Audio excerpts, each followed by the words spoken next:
Hello everyone, आज हम हिंदी में लेसन 3 के क्वेश्चन आंसर सॉल्व करेंगे। तो आइए शुरू करते हैं। तो लेसन 3 है पहली बूंद।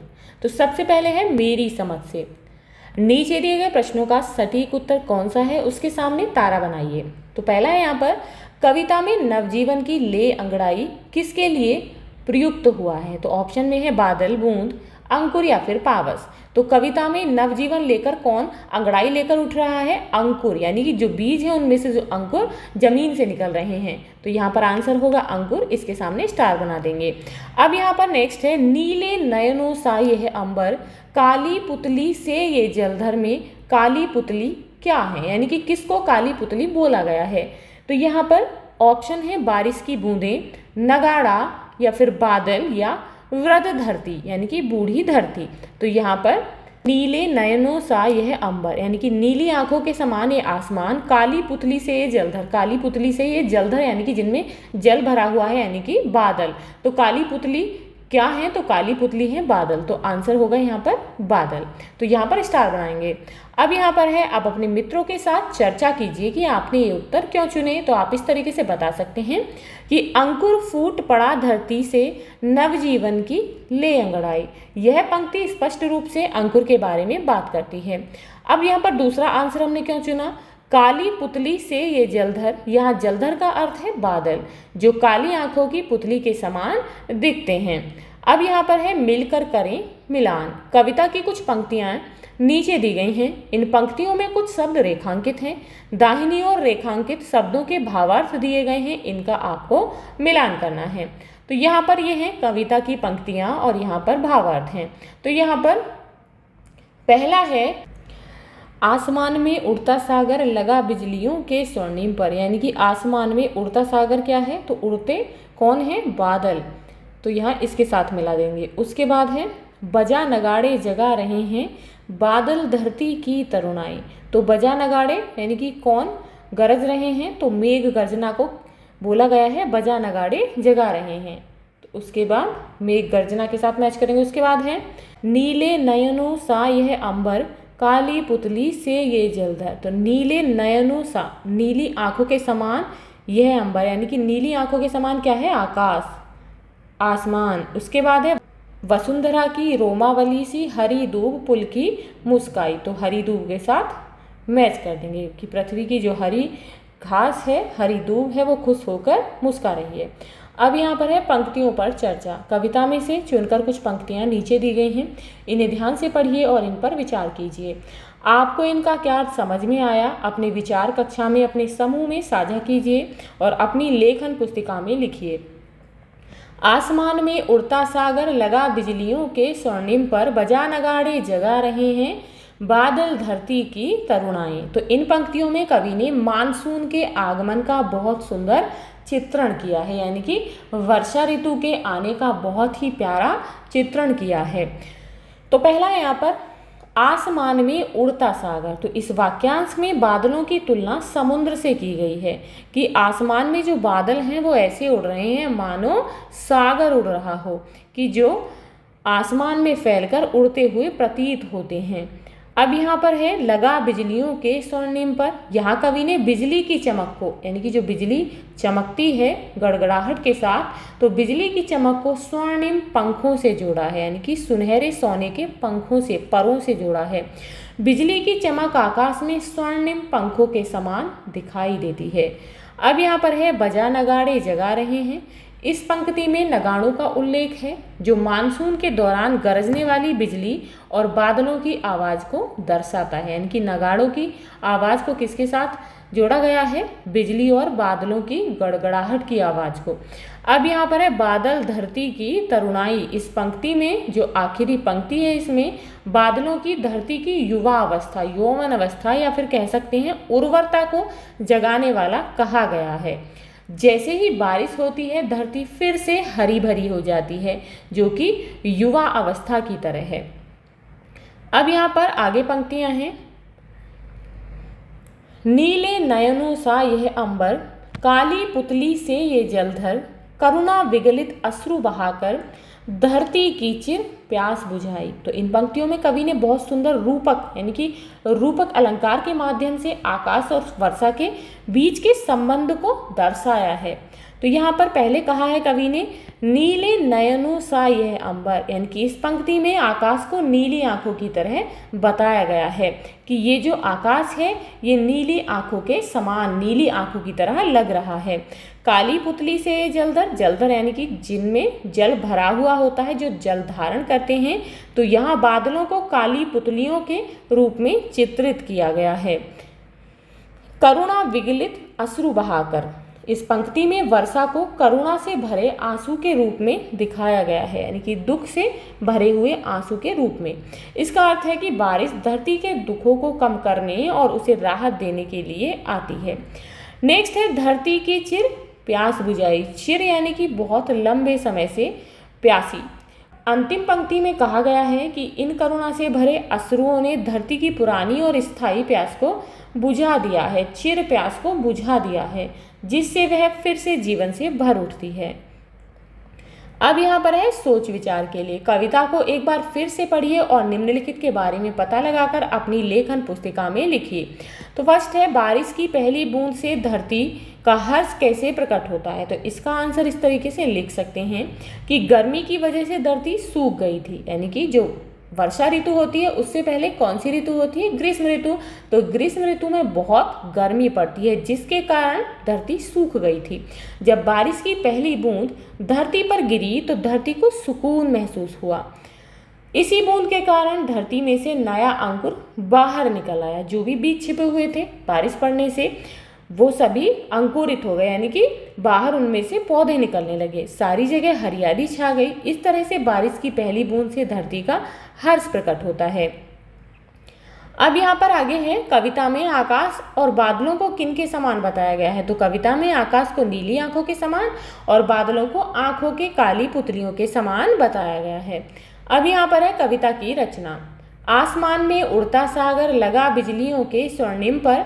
कविता की इस पंक्ति का सामान्य अर्थ देखें तो समुद्र का आकाश में उड़ना असंभव होता है, लेकिन जब हम इस पंक्ति का भावार्थ समझते हैं, यानी कि इसकी व्याख्या करते हैं और इसे समझते हैं, तो अर्थ इस प्रकार निकलता है, समुद्र का जल बिजलियों के सुनहरे पंख लगाकर आकाश में उड़ रहा है। ऐसे प्रयोग न केवल कविता की सुंदरता बढ़ाते हैं बल्कि उसे आनंददायक भी बनाते हैं। इस कविता में ऐसे दृश्यों को पहचानें और उन पर चर्चा करें, यानी कि ऐसे इस तरीके के, यानी कि बिल्कुल सेम नहीं, इस तरीके के दृश्य और कहाँ कहाँ हैं तो आप उनके बारे में यहाँ चर्चा करेंगे। तो यहाँ पर सबसे पहला है, अंकुर फूट पड़ा धरती से नवजीवन की ले अंगड़ाई। तो यहाँ पर धरती से अंकुर का निकलना और उसे नवजीवन की अंगड़ाई लेते हुए दिखाया गया है। यह दृश्य प्रकृति में नए जीवन के जन्म और विकास को मानवीय क्रियाओं के माध्यम से दर्शाता है। अब यहाँ पर नेक्स्ट है, हरी दूब पुल की मुस्काई। हरी घास को मुस्कुराते हुए दिखाया गया है। यह दृश्य प्रकृति के जीवंत होने और खुशी व्यक्त करने का भाव दिखाता है। नेक्स्ट है, नीले नयनों सा यह अंबर काली पुतली से ये जलधर। आकाश को नीली आंखों के रूप में और बादलों को काली पुतलियों के रूप में चित्रित किया गया है। यह जो दृश्य है प्राकृतिक तत्वों को मानवीय अंगों से जोड़कर एक अनूठा और कल्पनाशील चित्र प्रस्तुत करता है। नेक्स्ट है, करुणा विगलित अश्रु बहाकर। बारिश की बूंदों को करुणा से भरे हुए आंसुओं के रूप में दर्शाया गया है। यह दृश्य बारिश को एक भावनात्मक रूप देता है जो धरती के प्रति सहानुभूति दर्शाता है। अब यहाँ पर अगली पंक्ति है इस तरीके की, बूढ़ी धरती सस्य श्यामला बनने को फिर से ललचाई। तो धरती को एक बूढ़ी महिला के रूप में दिखाया गया है जो फिर से युवा और हरी भरी होने के लिए लालायित है, यानी कि वो उसकी ये इच्छा है। यह दृश्य प्रकृति के पुनर्जन्म और नवीनीकरण की प्रक्रिया को मानवीय इच्छाओं के रूप में प्रस्तुत करता है। अब यहाँ पर है शब्द एक अर्थ अनेक। तो यहाँ पर पहले देखेंगे, अंकुर फूट पड़ा धरती से नवजीवन की ले अंगड़ाई। कविता की इस पंक्ति में फूटने का अर्थ पौधे का अंकुरण है, यानी कि उसमें से पत्तों का निकलना, पौधे का बनना। फूट का प्रयोग अलग अलग अर्थों में किया जाता है, जैसे कि फूट डालना, घड़ा फूटना आदि। अब फूट शब्द का प्रयोग ऐसे वाक्यों में कीजिए जहाँ इसके भिन्न भिन्न अर्थ निकलते हैं, यानी कि अलग अलग अर्थ निकलते हों, जैसे कि अंग्रेजों की नीति थी फूट डालो और राज करो, यानी कि अलग अलग करो और उन पर शासन करो। तो ऐसे ही फूट शब्द का प्रयोग करते हुए अन्य वाक्य आपको बनाने हैं, तो आप इस तरीके से लिख सकते हैं। दोस्तों में फूट पड़ गई, यानी कि सभी को अलग अलग, यानी कि उनमें दरार आ गई। उसके बाद मनोज का सिर फूट गया। उसके बाद है धरती से जल की धारा फूट पड़ी, सीमा की दीवार से टकराते ही एक आंख फूट गई। अब यहाँ पर नेक्स्ट है अनेक शब्दों के लिए एक शब्द, नीले नयनों सा यह अंबर, काली पुतली से ये जलधर। कविता की इस पंक्ति में जलधर शब्द आया है। जलधर दो शब्दों से बना है, जल और धर। इस प्रकार जलधर का शाब्दिक अर्थ हुआ जल को धारण करने वाला। बादल और समुद्र दोनों ही जल धारण करते हैं, इसलिए दोनों जलधर हैं। वाक्य के संदर्भ या प्रयोग से हम जान सकेंगे कि जलधर का अर्थ समुद्र है या बादल। शब्दकोश या इंटरनेट की सहायता से आप धर से मिलकर बने कुछ शब्द और उनके अर्थ ढूंढ कर लिखें, यानी कि जिनमें धर का प्रयोग हुआ है। जैसे कि आप बना सकते हैं इस तरीके से, जटाधर, जिसके सिर पर जटाएं होती हैं उसे जटाधर कहते हैं। गदाधर, जिसके पास गदा होती है यानी कि हनुमान। चक्रधर, चक्र को धारण करने वाला अर्थात कौन, विष्णु भगवान। हलधर, हल को धारण करने वाला अर्थात बलराम या कह सकते हैं किसान। उसके बाद गिरिधर, पर्वत को धारण करने वाला अर्थात कृष्ण भगवान। मुरलीधर किसे कहेंगे कि मुरलीधर का अर्थ होता है मुरली को धारण करने वाला अर्थात कृष्ण। अब यहाँ पर है शब्द पहेली। दिए गए शब्द जाल में प्रश्नों के उत्तर खोजें। तो यहाँ पर आपको दिए गए शब्द जाल में से प्रश्नों के उत्तर खोजने हैं। तो सबसे पहले क्या खोजना है, एक प्रकार का वाद्य यंत्र, आँख के लिए एक अन्य शब्द, जल को धारण करने वाला, एक प्रकार की घास, आंसू का समानार्थी, आसमान का समानार्थी शब्द। तो सबसे पहले देखेंगे हम यहाँ पर एक प्रकार का वाद्य यंत्र, तो क्या है, नगाड़ा। तो यहाँ लिखेंगे हम नगाड़ा। उसके बाद है आँख के लिए एक अन्य शब्द, तो आँख के लिए अन्य शब्द है नयन। तो यहाँ लिख देंगे नयन। उसके बाद है जल को धारण करने वाला, तो जल को धारण करने वाला जलधर। तो यहाँ लिखेंगे हम जलधर। एक प्रकार की घास, तो एक प्रकार की घास है दूब। तो यहाँ लिखेंगे हम दूब। उसके बाद है आंसू का समानार्थी, तो आंसू का समानार्थी होगा अश्रु। तो यहाँ लिखेंगे अश्रु। आसमान का समानार्थी शब्द, तो इसमें आसमान का समानार्थी शब्द है अंबर। तो यहाँ लिख देंगे अंबर। अब है पाठ से आगे आपकी बात। बारिश को लेकर हर व्यक्ति का अनुभव भिन्न होता है, यानी कि अलग होता है। बारिश आने पर आपको कैसा लगता है बताइए। तो आपका जैसा भी अनुभव रहता हो आप यहाँ पर उसके बारे में लिखेंगे। जैसे कि आप इस तरीके से लिख सकते हैं, मुझे बारिश का मौसम बहुत पसंद है। जब पहली बूंद गिरती है तो मिट्टी की सुगंध मुझे बहुत भाती है, यानी कि बहुत अच्छी लगती है। बारिश के बाद का ताज़ा माहौल और हरी भरी प्रकृति देखकर मन प्रसन्न हो जाता है। अब यहाँ अगला प्रश्न है, आपको कौन सी ऋतु सबसे अधिक प्रिय है और क्यों, आपको बताना है। तो आपको जो भी ऋतु सबसे अधिक पसंद है आप यहाँ पर उसके बारे में बताएंगे और क्यों पसंद है वो भी बताएंगे। तो जैसे कि आप इस तरीके से लिख सकते हैं, मुझे वर्षा ऋतु बहुत अच्छी लगती है। बरसात के मौसम की ठंडी हवाएं धूप से राहत देती हैं। बरसात का मौसम खेती, जल स्तर और हम सभी के लिए वरदान है। बारिश की फुहारों से पेड़ पौधे खिल उठते हैं। हरियाली के लिए भी यह महीना संजीवनी बूटी है। किसानों के लिए बारिश वरदान है। किसान बारिश के पानी पर निर्भर होते हैं। अब यहाँ पर है समाचार माध्यमों से प्रत्येक मौसम समाचार के विभिन्न माध्यमों यानी कि इलेक्ट्रॉनिक या प्रिंट या सोशल मीडिया के प्रमुख समाचारों में रहता है। संवाददाता कभी बाढ़ तो कभी सूखे या भीषण ठंड के समाचार देते दिखाई देते हैं। आप भी बन सकते हैं संवाददाता या लिख सकते हैं समाचार। अत्यधिक गर्मी, सर्दी या बारिश में आपने जो स्थिति देखी है उसका आंखों देखा हाल आप अपनी कक्षा में प्रस्तुत कीजिए।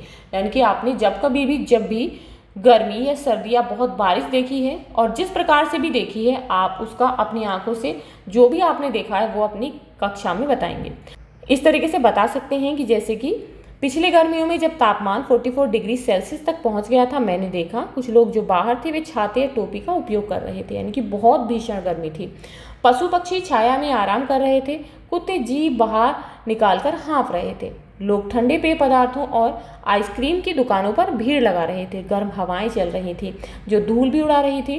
कई जगहों पर बिजली की कटौती के कारण लोग परेशान दिख रहे थे। तो आप इस तरीके से अपनी कक्षा में विवरण प्रस्तुत करेंगे। अब यहाँ पर नाम देना भी सृजन है। ऊपर दिए गए चित्र को ध्यान से देखिए और इसे एक नाम दीजिए। तो आप बताएंगे इसे देखकर कि ये आप इसका क्या नाम रख सकते हैं या ये किसका पौधा है। तो ये क्या है, ये रेगिस्तानी लिली या हम कह सकते हैं मरुस्थल का जीवन। ये क्या है, रेगिस्तानी लिली। अब यहाँ पर है इन्हें भी जाने। इस कविता में नगाड़े की ध्वनि का उल्लेख है। तो आप देख सकते हैं चित्र में क्या है, नगाड़ा बजा रहा है। बजा नगाड़े जगा रहे हैं बादल धरती की तरुणाई। नगाड़ा भारत का एक पारंपरिक वाद्य यंत्र है, बजाने वाला यंत्र है। कुछ वाद्य यंत्रों को उन पर चोट कर बजाया जाता है, जैसे कि ढोलक, नगाड़ा, डमरू, डफली आदि। नगाड़ा प्राय लोक उत्सवों के अवसर पर बजाया जाता है। होली जैसे लोक पर्व के अवसर पर गाए जाने वाले गीतों में इसका प्रयोग होता है। नगाड़ों को जोड़े में भी बजाया जाता है, जिसमें एक की ध्वनि पतली तथा दूसरे की मोटी होती है, जो कि अक्सर आपने देखा है। अब यहाँ पर है खोजबीन। आपके यहाँ उत्सवों में कौन कौन से वाद्य यंत्र बजाए जाते हैं उनके बारे में जानकारी इकट्ठा करें और अपने समूह में चर्चा करें। तो जो भी आपने वाद्य यंत्र बजते हुए देखे हैं तो आप उनके बारे में यहाँ पर कक्षा में डिस्कस करेंगे। तो जैसे कि वाद्य यंत्र बजाए जाते हैं ढोलक, नगाड़ा, डमरू, डफली, तबला, हारमोनियम, गिटार आदि। अब यहाँ पर आइए इंद्रधनुष बनाएं। बारिश की बूंदें न केवल जीव जंतुओं को राहत पहुंचाती हैं बल्कि धरती को हरा भरा भी बनाती हैं। कभी कभी ये बूंदें आकाश में बहुरंगी छटा बिखेरती हैं, जिसे इंद्रधनुष कहा जाता है। आप भी एक सुंदर इंद्रधनुष बनाइए और उस पर एक छोटी सी कविता लिखिए। इसे कोई प्यारा सा नाम भी दीजिए। तो आप अपनी चॉइस से कोई भी कविता बनाएंगे और यहाँ पर लिखेंगे इसे और एक प्यारा सा नाम देंगे। तो आप इस तरीके से लिख सकते हैं, जैसे कि देखो इंद्रधनुष है आया, आसमान में यह है छाया, लाल नारंगी और पीला, हरा बैंगनी और नीला। सबके मन को यह है भाता, धरती पर यह क्यों नहीं आता। तो क्या है, किसके बारे में है, इंद्रधनुष के बारे में। तो इसका कविता का नाम है इंद्रधनुष। अब यहाँ पर है एक बूंद झरोखे से, ज्यों निकल कर बादलों की गोद से, थी अभी एक बूंद कुछ आगे बढ़ी, सोचने फिर यही मन में लगी, आह क्यों घर छोड़कर मैं यूं बढ़ी। तो ये जो कविता है इसे लिखा है अयोध्या सिंह उपाध्याय हरिऔध, यानी कि इनकी कविता की ये कुछ पंक्तियां हैं। तो आई होप आपको ये कविता अच्छी लगी होगी, ये पंक्तियां अच्छी लगी होगी। तो ये थे आपके इस चैप्टर के क्वेश्चन आंसर्स। आई होप आपके समझ आए होंगे। यदि आपको कोई भी डाउट है तो आप मुझे कमेंट बॉक्स में कमेंट करके बता सकते हैं। तो मिलते हैं नेक्स्ट वीडियो में नेक्स्ट चैप्टर के साथ। If you like this video, please like and share, and if you are new on this channel, please subscribe the channel. Thank you.